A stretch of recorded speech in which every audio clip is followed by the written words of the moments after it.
మహాగణాధిపతయే నమః. ఓం గురుభ్యో నమః. ఓం శ్రీమాత్రే నమః. పరమేశ్వర స్వరూపమైనటువంటి జ్యోతిష, వాస్తు మరియు ఇతర అనేకమైనటువంటి శాస్త్రములను మనకు అందించినటువంటి మహర్షులకి నమస్కారం. హయగ్రీవ హయగ్రీవ హయగ్రీవేతి యో వధేత్ తస్య నిస్సరతే వాణి జహ్నుకన్యా ప్రవాహవత్. అరుణాం కరుణాతరంగితాక్షీం ధృతపాశాంకుశపుష్పబాణచాపాం అనిమాదిభిరావృతాం మయూకైః అహమిత్యేవ విభావయే భవానీం. శ్రీమాత్రే నమః.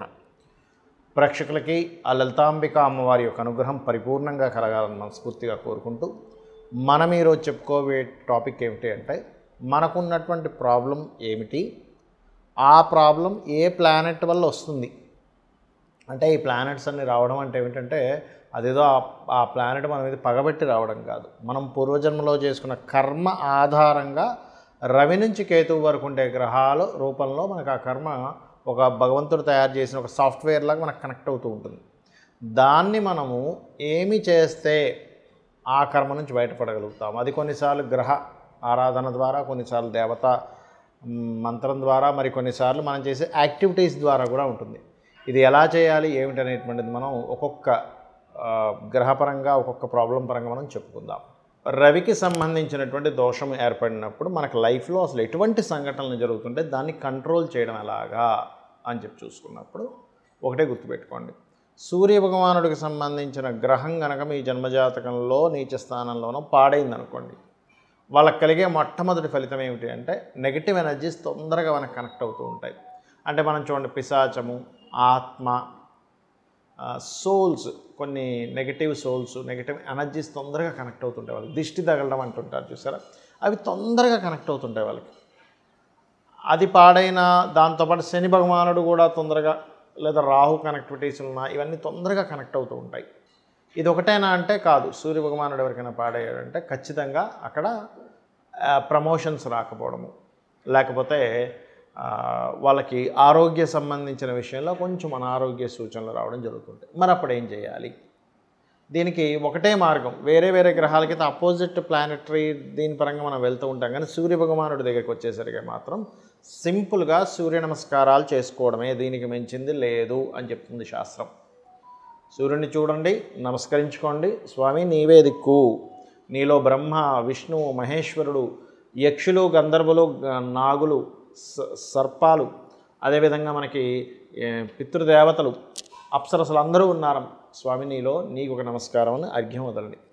ఖచ్చితంగా మీకు ఏదైతే ఈ అనవసరమైన స్వప్నాలు వస్తున్నాయండి, దుస్వప్నాలు వస్తున్నాయండి, లేకపోతే నాకు కీర్తి రావట్లేదు, రాజకీయంగా వెళ్ళలేకపోతున్నానని కానీ, ఆరోగ్యం బాగలేదని కానీ, లేకపోతే మీరు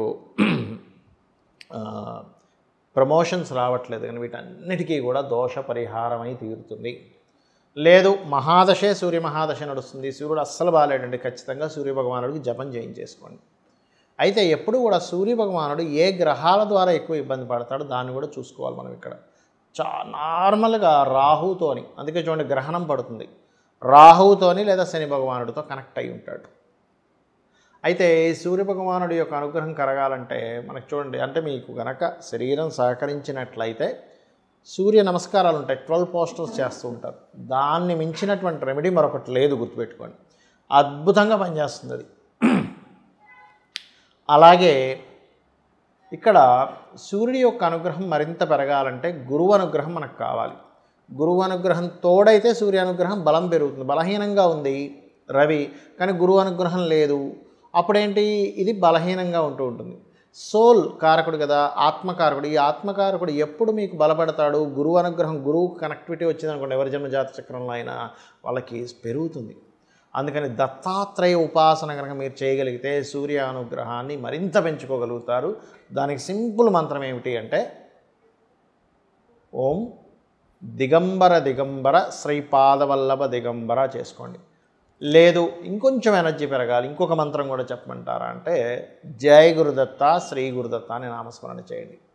దీంతోపాటు అమ్మవారి ఆరాధకులమండి, మాకు సూర్య అనుగ్రహం కలుగుతూ అమ్మవారి అనుగ్రహం కలిగేలా మంత్రం ఏదైనా ఉందా? సింపుల్గా ఏమీ లేదు. ఓం భానుమండల మధ్యస్థ భైరవీ భగమాలినే నమః చేసుకోండి, అన్ని విధాలు బాగుంటుంది. ఇప్పటి వరకు మనం చెప్పుకున్నది ఏదైతే ఉందో దీంతో పాటు చాలామందికి ఇక్కడ ఏమవుతుందంటే ఇంకొన్ని సందేహాలు ఉంటాయి. ఏమండి, నాకు పలానా మహాదశ నడిచేటప్పుడు ఇది పాటించవచ్చా, ఏలినాటి శని నిలిచేటప్పుడు ఏదైనా మార్పు ఉంటుందా, ఇవన్నీ కాదు నాకు కాలసర్ప దోషం ఉంది, మరి ఇది చేసుకుంటే అదేమైనా క్లియర్ అవుతుందా అనేటువంటివి ఉంటాయి. ఇక్కడ మొట్టమొదటిగా మీరు అర్థం చేసుకోవాల్సింది ఏమిటంటే, మహాదశ మారుతుంది అనగానే మీరు ఒకటే గుర్తుపెట్టుకోండి, మహాదశ ఎప్పుడు మారుతున్నా దానికి ఒక 10 రోజుల ముందు మీరు ఆ గ్రహ సంబంధించినటువంటి జపం చేయించేసుకోవడమో లేకపోతే ఆ గ్రహ సంబంధించినటువంటి దానం ఇవ్వడమో ఖచ్చితంగా చేయాలి. జపం చేయించుకుంటే చాలా మంచిది. అది దాని పొజిషన్ ఎలా ఉన్నా సరే, బాగున్నాడు మరింత మంచి ఫలితం ఇస్తుంది జపం చేయించుకుంటే. అలా కాదండి, ఆ గ్రహం కొంత నీచ స్థానంలోనో పాపకత్తిలోనో ఉంది, అప్పుడు ఏమవుతుందంటే మీకు వచ్చే దోషము తగ్గుతుంది. ఇది గుర్తుపెట్టుకోండి, పాయింట్ నెంబర్ 1. ఇక రెండవది ఏంటంటే, ఇక్కడ చాలామంది భయపడుతుంది ఏమిటంటే, ఏలినాడు శని ఉంది కదండి, అయ్యో నా మహాదశ నేను చేసే యాక్టివిటీస్ ఇవన్నీ కూడా దీనికి కనెక్ట్ అవుతాయా? ఒకటే గుర్తుపెట్టుకోండి, ఏలినాడు శని మీకు ఉంది అంటే సింపుల్, దానికి కంగారు పడక్కర్లేదు. ఏలినాడు శని అనగానే మనం అందరం ఏమనుకుంటామంటే ఏ పనిలో అవ్వనుకుంటాం, కాదు, శ్రమతో ప్రతి పని అవుతుంది. నేను మీకు గతంలో చాలాసార్లు చాలా ఉదాహరణల్లో మనకి సీఎంలు పిఎంలు అయిన అన్నీ కూడా ఏలినాడు శని, అర్ధాష్టమి శని, అష్టామ శనిలోనేనండి అన్నాను, మీకు గుర్తుండే ఉంటుంది. ఎందుకు? బికాజ్ ఆఫ్ ఆ ప్లానెట్స్ అక్కడ ఆ రకంగా రిజల్ట్స్ ఇవ్వడం స్టార్ట్ చేస్తుంటాయి. అంటే శ్రమకారకుడు కాబట్టి శ్రమ ఇవ్వాలంటే వాళ్ళు ఆ పోస్ట్లో ఉండాలి. ఉద్యోగం వస్తుంది, పెళ్ళి అవుతుంది, సంతానం కూడా కలుగుతారు ఈ ఏలినాడు శని, అర్ధాష్టమి అష్టమ శనుల్లోనే. మరి దీని యొక్క ప్రభావం తగ్గించాలంటే సింపుల్గా ఏం లేదు, ముసలి వాళ్ళు అదే నేను అనేది ఏంటంటే వృద్ధులు కానివ్వండి, చిన్నపిల్లలు కానివ్వండి, స్త్రీలు కానివ్వండి మధ్యాహ్నం పూట పడుకోవచ్చు. కానీ ఈ ఏలినాడు శని, అష్టమి శని, అర్ధాష్టమి శని నడిచేటప్పుడు మధ్యాహ్నం పూట నిద్రపోకండి. వేరే వాళ్ళు ఎక్కువ శ్రమించండి, ఎక్సర్సైజ్ చేయండి, జిమ్ములకు వెళ్ళండి, వాకింగ్ చేయండి, రన్నింగ్ చేయండి. మీ యొక్క వయసుని బట్టి మీరు ఏం చేయగలరో శ్రమ ఎక్కువగా చేయండి. అప్పుడు శ్రమ ఎప్పుడైతే మనంతట మనగా శ్రమ పడతామో శని ప్రభావం పూర్తిగా తగ్గి పాజిటివ్ ఫలితాలు ఇస్తుంది. ఇక సర్పదోషాలకు ఆల్రెడీ గతంలో నేను మీకు వీడియో చేశాను. ఒకటే సింపుల్ లాజిక్ చెప్తాను. సర్పదోషం మీకు ప్రభావం పడకుండా ఉండడానికి మంచి లాజిక్ మంచి పరిహారం చెప్తాను. సింపుల్గా ఏం లేదు, నవగ్రహాలు ఉన్నాయి మీకు దగ్గరలో, చక్కగా వెళ్ళి రాహుకి కేతుకి దీపారాధన చేసి నమస్కరించుకోండి భక్తితో. ఆ రాహుకేతువులే చూసుకుంటాయి, ఎందుకంటే సర్ప సంబంధించినవే కదా. ఇక రెండవది, రావి చెట్టు వేప చెట్టు చుట్టూ కలిసి ఉన్నటువంటి చెట్లు ఉంటాయి మనకి. ఆ కలిసి ఉన్న చెట్టు లేదా కనీసం రావి చెట్టు ఉన్న చుట్టూ మీరు ప్రదక్షిణం చేయండి, సర్పదోషం ఖచ్చితంగా పోతుంది. లేదండి నాకు కాళహస్తి వెళ్ళగలను, నాకు ట్రావెలింగ్స్ అంటే ఇంట్రెస్ట్, నాకు వెళ్ళే స్కోప్ ఉంది, నాకేం ప్రాబ్లం లేదనుకుంటే కాళహస్తికి వెళ్ళిరండి ప్రతి 6 నెలలకు ఒకసారి.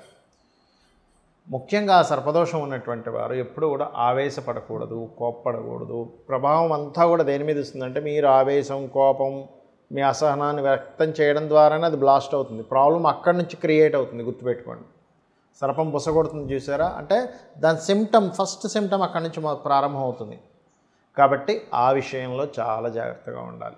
మెడిటేషన్ చేస్తుండాలి, శ్వాస మీద ధ్యాస పెట్టండి. కుండల్ని యోగం అనేటువంటిది మీకు స్లోగా ఎప్పుడైతే మీకు ఇంప్రూవ్ అవుతూ ఉంటుందో ఆటోమేటిక్గా మీకు ఈ దోషాలు, ఈ ఇబ్బందులు అనేవి రాకుండా ఉంటాయి.